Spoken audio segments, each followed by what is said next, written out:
for another office like local judgeship. According to Erie County GOP Chairman Nick Langworthy, the exact mechanisms are still being worked out, but he noted Collins owns houses in Florida and Washington, D.C., so we could just move there. At this point, he has decided it's a distraction focusing on his legal situation, so let's be honest, it's a little bit more than that. It was a distraction for us to try to retain the seat as conservatives and Republican leadership. So I think the best decision given the circumstances, I wish him and his family the best. That was Langworthy, who's the Republican voter guy in that area. So, I respect Collins' decision to step down as he faces these serious allegations. As I said before, Congress must hold itself to the highest possible standards, said Steve Sivers, NRCC chairman. Democrats like Andrew Cuomo and Buffalo Mayor Byron Brown, chair of the New York State Democratic Committee, have called already on Collins to step down. So, what's that seat like? Who's going to possibly take the reins for Collins? How's that seat, the 27th district of New York, how's that going to play out in November? Well, this is actually news to me because the day that he was indicted, he gave a speech where he said he wasn't going to drop out of the race. But this is probably his best decision because he would have been under this cloud while he campaigned, and he might have lost the seat. Even though the 27th district is very Republican. Pretty conservative. Collins himself is a very conservative Republican. So if they can replace him with another candidate who's conservative, there's a pretty good chance that he'll still win. But you never know, right? I mean, we've seen open seat primaries, not primaries, but open seat races in other states, in red states, that have been very competitive when you don't have an incumbent. And so this is going to be another case of that. And if the Democrats can come up, or if the Democrats have a very good candidate, it could be still a competitive race. But, the Republicans shouldn't lose this district. It's pretty conservative. Yeah, so on that front there, Nate McMurray is that candidate. He's a supervisor of Grand Island. He struggled to raise funds, but now his campaign has seen a surge of interest since Collins was charged. So it is possible that maybe he could raise some momentum here, that's for sure. Republicans in the district, though, they were hardly enthused, to say the least, about Collins' initial plan to stand on the ballot, and several potential replacement candidates began quickly gauging support. In the mix are Pat Gallivan, an Erie County sheriff, his state senator, Assemblyman David DiPietro, and David Bolivia, a talk radio host and Iraq war veteran who has run for Congress before. So, in a matter where the Republican incumbent is going to lose a race because of criminal allegations of this nature, integrity is a key requirement in the candidate model for his replacement. So a guy who's corrupt, and then they say, okay, no, we want the best possible guy. Mm-hmm. So, New York 27 is blessed. We have a man of deep faith in David DiPietro, a former sheriff, and Pat Gallivan, a Medal of Honor nominee, and David Bolivia. So, yes, they do have a lot of good options, a lot of places where they could go for this.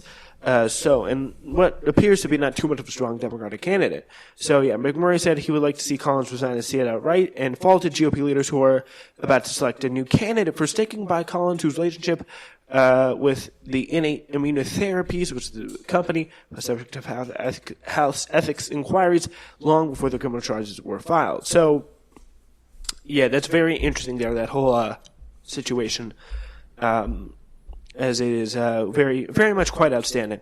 So we now turn to that is definitely going to be a seat to watch in the election. So, yeah, now we turn completely from Chris Collins to electoral politics. Ballots, they're still being counted in Ohio's nail-biting special election in the 12th congressional district, but it looks like Troy Balderson will narrowly defeat Democrat Danny O'Connor. As the time of this airing, the vote tally is 101,772 and 100,000 for Balderson and 100,208 for O'Connor. But with Green Party candidate Joe Manchin garnering just 1,129 votes, some Democrats have projected their frustration about their loss onto third parties. Of course, even with all Manchin's votes, Connor would still come 435 votes short, but the math has not stopped Democrats from blaming Green Party. So, Adam Best is the founder of the sports blog Fansided, Kathy Griffin, and many more. Before we get to you discussing about this more, Glenn, I'm just going to give you some people's reaction to this. So this is Adam Best. He's this founder of the Fansided sports blog. Pretty bad, by the way. I've seen it before. So he says, "Hi, I'm a Green Party voter. I love the environment so damn much, and I keep accidentally electing climate change deniers who are owned by the fossil fuel industry. Do I get a cookie now for being a nonconformist?" That seems like a little bit of a snarky response. Kathy Griffin, someone who I think is a pretty funny person. Green Party voters, no one is saying you can't vote for your candidates, but don't tell me you care about the environment if you know your vote will make the difference between a Dem winning over a Republican and you still choose to vote for your candidate who has no chance of winning. So, again, here's the situation. A, he still wouldn't have won, and B, there is definitely a situation that is very questionable about this. So, Alyssa Milano also had a very funny tweet. She's an actress and activist about this. She says, "You know what sucks? Because of our unwillingness to pass policy that protects our election integrity, I immediately think Green Party votes tonight are Russian meddling. Why would anyone else cast a protest vote in Ohio when there's so much at stake?" I hope she's joking. I hope that's a joke. The political blog Paul Manafort even tweeted that Green Party voters are worse than Trump supporters because Green Party voters know that Trump is destroying everything, yet they chose to vote in a way that hands him more power. So, yeah, that's the thing. If this sounds familiar, it may be because this is reasoning that has been deployed since America's first elections. And especially since 2000, when Ralph Nader won more votes than Al Gore's loss margin in Florida. The fact, the state that decided the 2000 presidential election, few ever raised the fact that 308,000 registered Democrats voted for George W. Bush in Florida that year, over 9 times the 34,000 that voted for Nader. So that's another situation. But, I mean, what do you think of this whole Green Party reasoning and the Green Party spoiler effect? Well, I think that, people who do vote for the Green Party are kind of misguided in their thinking, just for these very reasons you've been quoting. It's kind of a shame. I mean, if you compare having a Democrat versus a Republican, as far as green issues go, you're definitely going to want to have a Democrat. And they all know that their Green Party candidate is not going to win. So what it amounts to is a wasted vote, and it doesn't really further your cause. And it's just kind of nonsense thinking in my view. But it all goes to the splintering of of parties. I mean, the Republicans have the Tea Party, and that splinters their caucus, and the Democrats have the Green Party, and that splinters their caucus, and it's always like it's something you said. It's always something we've lived with, and it's not going to really end. I don't see it ever ending. It's just kind of something we have to live with. But here is the thing. The point we are doing the segment, the reason why we're doing this segment is because there is a pretty viable solution out there to possibly ending this whole situation. Because it remains true the Democratic Party has shown little interest in addressing this underlying cause of the spoiler effect, our first past the post voting system. In our current system, the person who wins the most votes wins the election. In some cases.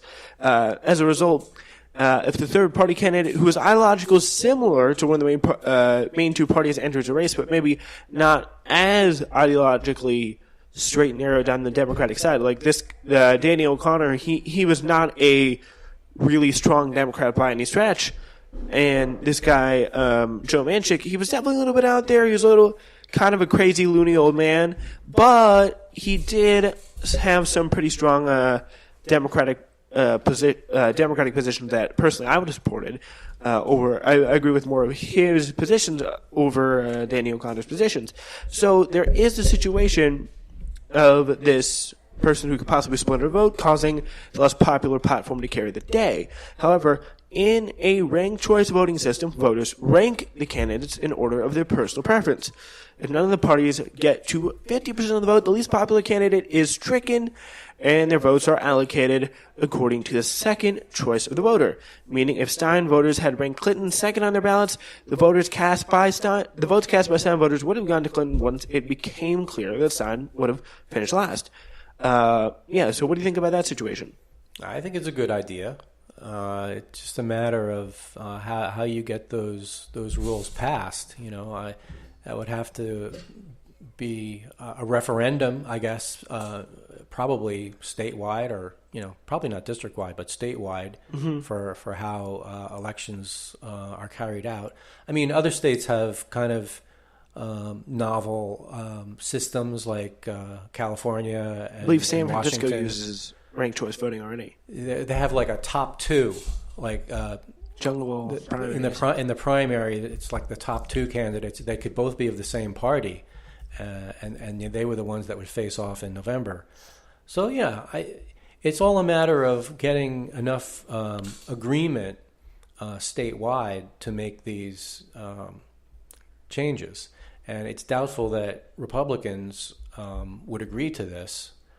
Because there is no, third party Republican party, There is the Libertarians. Yeah, there's kind of like, Mary Johnson. But they could go either way, Like Ron Paul type people. Yeah. So, they do have strong Democratic positions and some strong Republican positions, Libertarians do.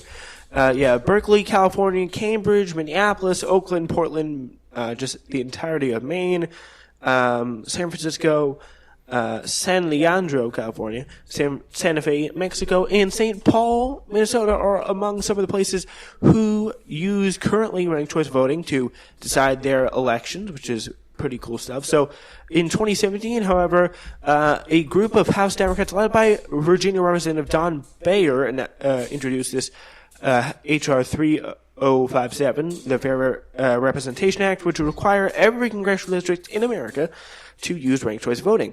It would also require districts to be redrawn by independent redistricting committees, which would diminish the effects of partisan gerrymandering, and it would require the installation of multi-member districts, a reform that would allow voters in each district to elect multiple lawmakers instead of just one, so that more people could be represented, which would be very interesting. So the law would make congressional elections much more competitive, and also, which is good because then you got more change in representatives, more people, no entrenched incumbents really, like for like 50,000 years or whatever. When it was introduced, the bill had a total of 3 sponsors. It was Bayer, Ro Khanna of California, and Jamie Raskin. A year later, it only gained 2 additional sponsors, Jim McGovern and Jim Cooper. So these are all Democrats that have supported it thus far. So it could be very interesting to see this possibly passed here. And this is something that it's not any kind of a soft bill. It's going to be really go a long way to make a lot of good changes.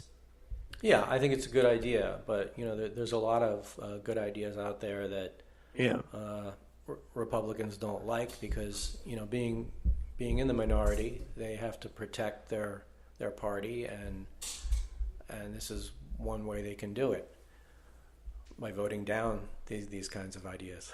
That just seems to be kind of the way that they're going to have to work through here, which it could be very tough.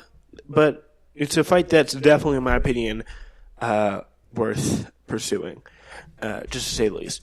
Anyway, we move on now to our final story of the day. August 12th that's tomorrow, marks the first year since the Unite Right rally in Charlottesville, which saw the killing of anti-fascist protester Heather Heyer, at the hands of white supremacist James Alex Fields. This weekend, Jason Kessler, the organizer behind the first event, will hold the second event, cleverly called Unite the Right 2, in Washington, D.C. So this morning, NPR decided to give him a platform